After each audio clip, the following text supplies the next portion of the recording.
So what I'd like to do is talk to you about change and the fact that right now we're all experiencing a lot of changes. We're living in a day and age where change is happening all around us. Change is happening within us.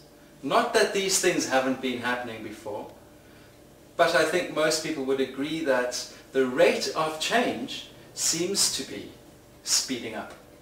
In fact, there's so much change going on around us that people hardly feel they can keep up with the way things are changing. And what I'm talking about are relationships, jobs, careers, interests, and anything that we like to hold so tightly onto that in society we consider to be so important. We start to identify these things are changing. And I can go into a whole philosophy as to why things seem and probably are changing more than before.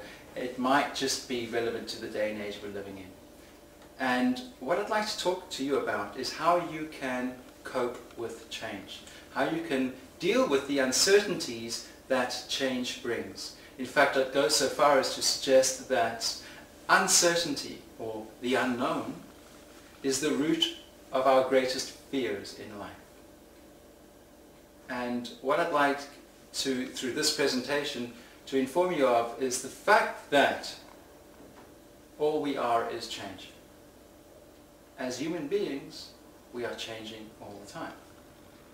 In fact, you're not the same person you were at the beginning of this sentence. All our cells, all our internal processes, everything that's happening inside us is changing.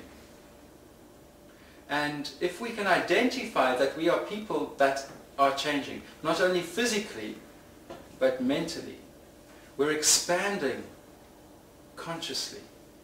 And we can identify with the changes that are part of what it means to be human beings. We'll identify that the changes we're going through in life are not that bad. And that the uncertainties that keep on prevailing in our life are part of a natural order of things and unfolding, and we're part of that natural order.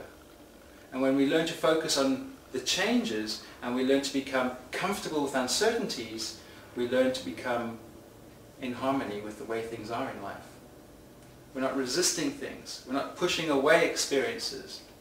We're not denying ourselves the experience that life means for us.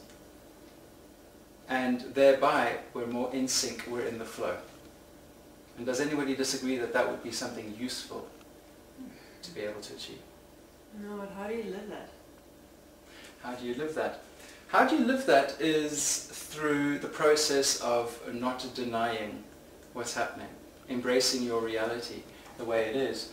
And what I'm going to discuss here right now is the way you live that and how you deal with that, how you can manage your life through uncertainty. And one of my teachers likes to teach that very thing, managing your life through uncertainty, because uncertainty is what you get to live your life through as opposed to resisting it. And when we can live through uncertainty, we can thrive as opposed to being shaken up and having the rug pulled from underneath our feet every time an uncertain situation arises. I've discussed that all you are is change, and you never know how far a change will go. We go through an experience, a new one, and we don't know where it's leading to.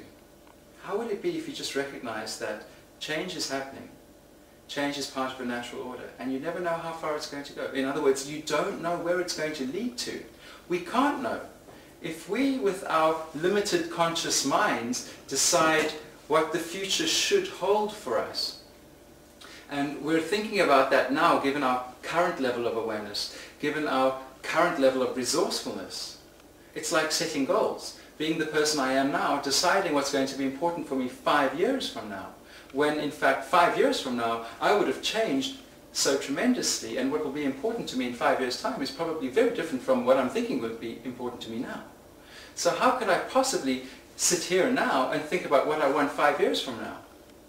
But in fact, that's what most people do when they're setting goals, long-term goals, planning ahead, and then defining each step along the way that's going to get us to where we go. And I like to think of that as a horse down a racetrack with blinkers on, completely unaware of all the other possibilities, because when we're living our life in that tunnel vision and then change happens, we're not ready for it.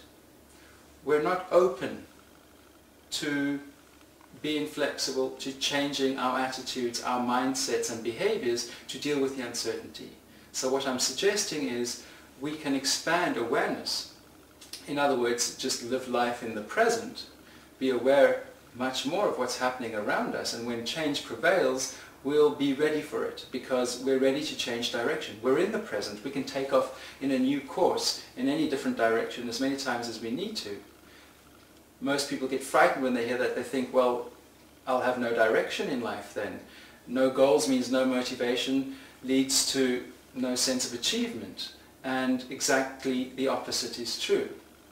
Because if I can live life in the present, I can recognize that the universe is teeming with possibilities.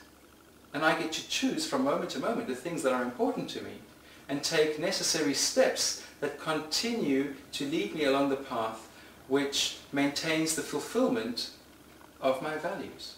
What I really mean by that is only when I'm living in the here and now do I have choice and freedom to change direction so that I can get to where I want to go in life, versus somebody who's racing down the racetrack with blinkers on, completely unaware of all the possibilities, and when life unfolds and change happens, they're not ready for that and they get into states of anxiety, panic and stress.